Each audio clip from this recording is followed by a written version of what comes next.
Welcome back to my channel ನನ್ನ ಸ್ನೇಹಿತರೆ. ಇವತ್ತೇನು ಮಾಡೋಣ ಅಂತಂದರೆ ಒಂದೊಳ್ಳೆ ಚಿಕನ್ ಸುಕ್ಕ ಮಾಡೋಣ ಸ್ನೇಹಿತರೆ. ನಾನಿಲ್ಲಿ ಒಂದು ದೊಡ್ಡ ಸ್ಪೂನಲ್ಲಿ ಒಂದೆರಡು ಸ್ಪೂನಷ್ಟು ಎಣ್ಣೆ ಹಾಕಿದ್ದೀನಿ ಕಣ್ರಿ. ಅದಕ್ಕೆ ಈಗ ಒಂದೆರಡು ಪೀಸು ಚಕ್ಕೆ, ಒಂದೆರಡು ಏಲಕ್ಕಿ, ಒಂದು 6ರಿಂದ 7 ಲವಂಗ ಹಾಕ್ಕೊಳ್ಳೋಣ. ಅದೊಂದು ಸ್ವಲ್ಪ ಬಿಸಿ ಆಗಲಿ ಎಣ್ಣೆ. ನೋಡಿ ಸ್ನೇಹಿತರೆ, ಎಣ್ಣೆನೂ ಕಾದಿದೆ. ಇವಾಗ ಏಲಕ್ಕಿ ಲವಂಗ ಎಲ್ಲ ಚಿಟಪಟ ಅಂತಿದೆ. ಒಂದು 3 ಮೀಡಿಯಮ್ ಸೈಜಿಂದು ಈರುಳ್ಳಿ ಹಾಕ್ಕೊಂಡಿದ್ದೀನಿ. ಒಂದು 3 ಮೀಡಿಯಮ್ ಸೈಜ್ ಈರುಳ್ಳಿ ಚೆನ್ನಾಗಿ ಇದು ಫ್ರೈ ಆಗಬೇಕು. ಎಷ್ಟು ಫ್ರೈ ಆಗಬೇಕು ಅಂದರೆ ಒಂದೊಳ್ಳೆ ಗೋಲ್ಡನ್ ಫ್ರೈ ಬರಬೇಕು ಸ್ನೇಹಿತರೆ. ಅಲ್ಲಿವರೆಗೂ ಇದು ಫ್ರೈ ಆಗಲಿ. ಈರುಳ್ಳಿ ಬೇಗ ಫ್ರೈ ಆಗೋದಕ್ಕೆ ಸ್ವಲ್ಪ ಉಪ್ಪನ್ನು ಸಹ ಹಾಕ್ಕೊಳ್ಳೋಣ. ಉಪ್ಪು ಹಾಕಿದ್ರೆ ಈರುಳ್ಳಿ ನೀರು ಬಿಟ್ಕೊಂಡು ಬೇಗ ಫ್ರೈ ಆಗುತ್ತೆ. ನೋಡಿ ಸ್ನೇಹಿತರೆ, ಈರುಳ್ಳಿ ಒಳ್ಳೆ ಗೋಲ್ಡನ್ ಫ್ರೈ ಆಗಿದೆ ಕಣ್ರಿ. ಈಗ ಜಜ್ಜಿರೋ ಅಂಥ ತುರಿದಿರೋ ಅಂಥ ಶುಂಠಿ, ಜಜ್ಜಿರೋ ಅಂಥ ಬೆಳ್ಳುಳ್ಳಿ ಕಣ್ರಿ, ಅದನ್ನು ಸಹ ಹಾಕಿ ಹಸಿ ವಾಸನೆ ಹೋಗೋವರೆಗೂ ಫ್ರೈ ಮಾಡೋಣ. ಹಾಗೆ ಒಂದು ಟೀ ಸ್ಪೂನಷ್ಟು ಅರಿಶಿನ ಹಾಕ್ಕೊಳ್ಳೋಣ. ಅದಾದಮೇಲೆ ತೊಳೆದು ಇಟ್ಕೊಂಡಿರೋಂಥ ಚಿಕನ್ ಏನಿರುತ್ತೆ, ಚಿಕನ್ನು ಸಹ ಹಾಕಿ ಚೆನ್ನಾಗಿ ಫ್ರೈ ಮಾಡೋಣ ಸ್ನೇಹಿತರೆ. ಈ ಚಿಕನ್ನಿಂದು ನೀರೆಲ್ಲ ಬಿಟ್ಕೋಬೇಕು, ಅಲ್ಲಿವರೆಗೂ ಸಹ ಈ ಆಯಿಲಲ್ಲೇ ಫ್ರೈ ಮಾಡೋಣ. ಹಾಗೆ ಸಣ್ಣದಾಗಿ ಹೆಚ್ಚಿರೋಂಥ ಪುದೀನ ಸೊಪ್ಪು, ಈ ಪುದೀನ ಸೊಪ್ಪು ಸಹ ಇದರೊಳಗೇ ಫ್ರೈ ಆಗಬೇಕು. ನಾನು ಒಂದು ಮುಷ್ಟಿ ಆಗುವಷ್ಟು ಪುದೀನ ಸೊಪ್ಪನ್ನ ತೊಗೊಂಡಿದ್ದೇನೆ. ನಾನು ಆವಾಗಲೇ ಒಂದು ಸ್ವಲ್ಪ ಈರುಳ್ಳಿ ಫ್ರೈ ಆಗಲಿಕ್ಕೆ ಉಪ್ಪು ಹಾಕ್ಕೊಂಡಿದ್ದೆ ಸ್ನೇಹಿತರೆ. ಈಗ ಈ ಚಿಕನ್ಗೆ ಎಷ್ಟು ಬೇಕೋ ಅಷ್ಟು ಉಪ್ಪು ಹಾಕಿದ್ದೀನಿ. ಇವಾಗ ಇದನ್ನು ಮುಚ್ಚಿ ಚೆನ್ನಾಗಿ ಇದು ನೀರು ಬಿಟ್ಕೊಂಡೆಲ್ಲ ಬರಬೇಕು. ಆ ನೀರೆಲ್ಲ, ಚಿಕನ್ನಿಂದು ನೀರೆಲ್ಲ ಹಿಂಗೋಗಬೇಕು ಸ್ನೇಹಿತರೆ. ಅಲ್ಲಿವರೆಗೂ ಫ್ರೈ ಮಾಡೋಣ. ನೋಡಿ ಸ್ನೇಹಿತರೆ, ನಾವು ಯಾವುದು ನೀರು ಹಾಕಿಲ್ಲ ಕಣ್ರಿ. ಆ ಚಿಕನ್ನಲ್ಲಿನೇ ಎಲ್ಲ ನೀರು ಸಹ ಬಿಟ್ಟಿದೆ.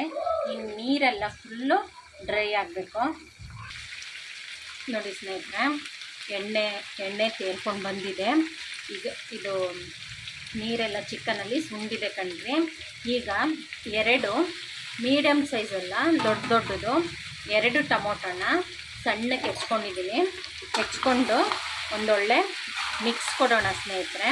ಹಾಗೆ ಈ ಎಣ್ಣೆ ಒಳಗಡೆ ಈ ಟೊಮೊಟೊ ಎಲ್ಲ ಬೇಯಬೇಕು. ಅಲ್ಲಿವರೆಗೂ ಚೆನ್ನಾಗಿ ತಿರುಗಿಸೋಣ. ಹಾಗೆ ಆ ಟೊಮೊಟೊನು ಸಹ ಬೇಯ್ತಾ ಇದ್ದಂಗೆ ಇಲ್ಲಿ 1-2 ಸ್ಪೂನು ಖಾರದ ಪುಡಿ, 2 ಸ್ಪೂನು ಧನಿಯಾ ಪುಡಿನೂ ಸಹ ಹಾಕ್ಕೊಂಡಿದ್ದೀನಿ ಸ್ನೇಹಿತರೆ. ಈಗ ಖಾರದ ಪುಡಿ ಧನಿಯಾ ಪುಡಿ ಹಾಕಿದ್ಮೇಲೆ ಹೈ ಫ್ಲೇಮಲ್ಲಿ ಇಟ್ಕೊಳ್ಳೋದು ಬೇಡ, ಸ್ವಲ್ಪ ಮೀಡಿಯಮ್ ಫ್ಲೇಮಲ್ಲಿ ಇಟ್ಕೊಳ್ಳೋಣ.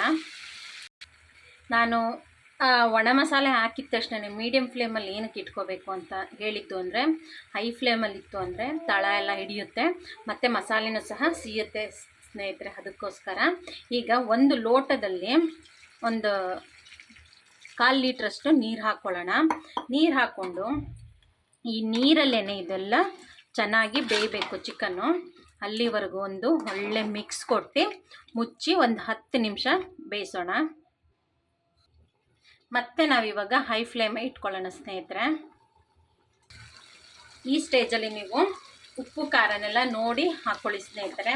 ಉಪ್ಪು ಬೇಕಿದ್ದರೆ ಉಪ್ಪು ಹಾಕ್ಕೋಬೋದು, ಖಾರ ಬೇಕಿದ್ದರೆ ಖಾರನೂ ಸಹ ಹಾಕ್ಕೋಬೋದು. ನಾನೇ ಸ್ವಲ್ಪ ಸಾರಿ ಸ್ನೇಹಿತರೆ, ಕೆಂಬಂದ್ಬಿಟ್ಟು ಸ್ವಲ್ಪ ಉಪ್ಪು ಹಾಕಿದ್ದೀನಿ. ಈಗ ಇದೇ ನೀರಲ್ಲಿ ಚೆನ್ನಾಗಿ ಫ್ರೈ ಆಗಲಿ ಅದು.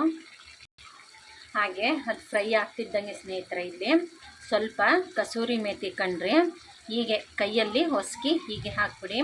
ಒಳ್ಳೆ ಪರಿಮಳ, ಹಾಗೆ ಒಂದು ಒಳ್ಳೆ ಟೇಸ್ಟ್ ಕೊಡ್ತದೆ. ಕಸೂರಿ ಮೇಥಿ ಹಾಕಿ ಒಂದು ಮಿಕ್ಸ್ ಕೊಟ್ಟ ಮೇಲೆ ಸ್ನೇಹಿತರೆ, ಒಂದು 2ರಿಂದ 3 ಕಡ್ಡಿ ಕರ್ಬೇ ಸೊಪ್ಪು ಕಣ್ರಿ. ಕರ್ಬೇ ಸೊಪ್ಪು ಅದೇ ಕೆಲಸನೇ ಮಾಡೋದು.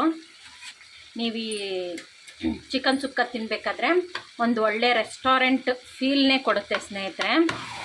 ಹಾಗಾಗಿ ಇದನ್ನು ಹಾಕಿ ಸುಮ್ಮನೆ ಹಾಗೆ ಮಿಕ್ಸ್ ಮಾಡಿಬಿಟ್ಟು ಅದ್ರ ಹಿಂದೆನೇ ಕೊತ್ತಂಬರಿ ಸೊಪ್ಪನ್ನ ಹಾಕೋಣ. ನಂದು ಲಾಸ್ಟ್ ಟಚಪ್ಪು ಅಂದ್ರೇ ಕೊತ್ತಂಬರಿ ಸೊಪ್ಪು, ಹಾಗೆ 1 ಸ್ಪೂನಷ್ಟು ಗರಂ ಮಸಾಲ ಸ್ನೇಹಿತರೆ. ನೀವು ಇದನ್ನು ಬೇಕಿದ್ದರೆ ಹಾಕೋಬೋದು, ಇಲ್ಲಾಂದರೆ ಸ್ಕಿಪ್ ಮಾಡ್ಕೋಬೋದು. ಆದರೆ ಫೈನಲ್ ಟಚಪ್ ಕೊಟ್ಟಾಗ ತುಂಬ ಚೆನ್ನಾಗಿರುತ್ತೆ. ಹಾಗೆ ಒಂದು ಒಳ್ಳೆ ಪರಿಮಳನೂ ಸಹ ಇರುತ್ತೆ ಸ್ನೇಹಿತರೆ.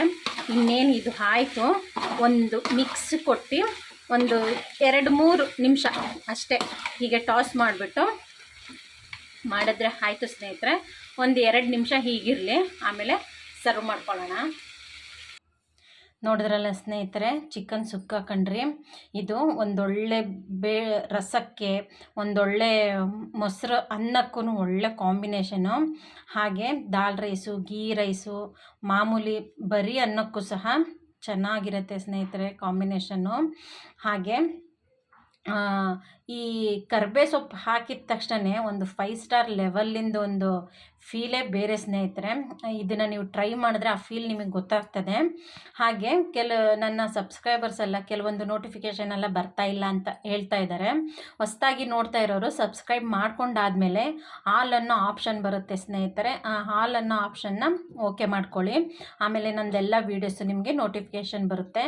ಹಾಗೆ ಸಾನಿಧಿ ಸಿಂಪಲ್ ಅಡುಗೆ ಮನೆ ಚಾನಲ್ನ ಸಬ್ಸ್ಕ್ರೈಬ್ ಮಾಡ್ಕೊಳ್ಳಿ, ಲೈಕ್ ಮಾಡಿ, ಶೇರ್ ಮಾಡಿ, ಕಾಮೆಂಟ್ ಮಾಡಿ, ನನಗೆ ಹೀಗೆ ಸಪೋರ್ಟ್ ಮಾಡಿ. Thank you.